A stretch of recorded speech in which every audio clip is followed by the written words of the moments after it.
बिस्मिल्लाहिर्रहमानिर्रहीम। नाज़रीन, मैशियत को तबाह करने वाले किसी भी रियात के मुस्तहिक़ नहीं हैं।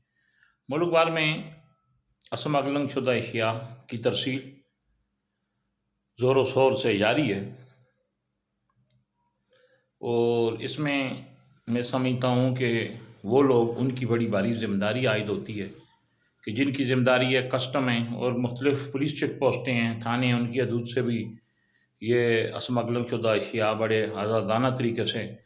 गुजरती हैं। उनकी ज़िम्मेदारी है कि उन पर कंट्रोल किया जाए। कौमी मैशियत को तबाह करने वाले इस कौम के मुजरिम हैं। जिस तरह पाकिस्तानी अदारे मुजरिमों को काला कपड़ा, जो सरों में जो उनके काला कपड़ा चढ़ाकर आवाम के सामने पेश किए जाते हैं, मैं समझता हूँ कि मैं एक अपील करूँगा मोहतरम चीफ ऑफ आर्मी स्टाफ से, पाकिस्तान भर में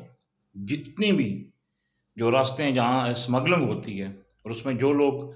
जिनको तनख्वाहें बर वक्त मिलती हैं, जो सरकारी हैं, जिन्होंने हलफ लिए हुआ है, कौम के महफूज हैं और उसको वो रोकने में नाकाम हैं, कस्टम के आला अफसरान से भी पूछताछ होनी चाहिए। लेकिन पाकिस्तान भर में जिस तरह स्मगलिंग शुदा अशिया की जो नकल व हरकत जारी है, कुछ दिन बंद हुई थी, फिर उसके बाद दोबारा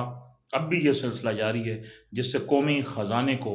अरबों रुपए का नुकसान हो रहा है। मैं समझता हूँ कि इस वक्त ये वक्त इसका मुतहम्मिल नहीं हो सकता। पाकिस्तान की पूरी आवाम की नज़रें मोहतरम जो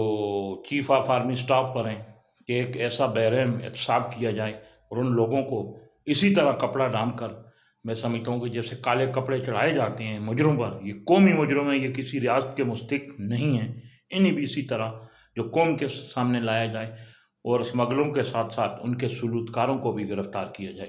ताकि मुल्क की मैशियत मजबूत हो।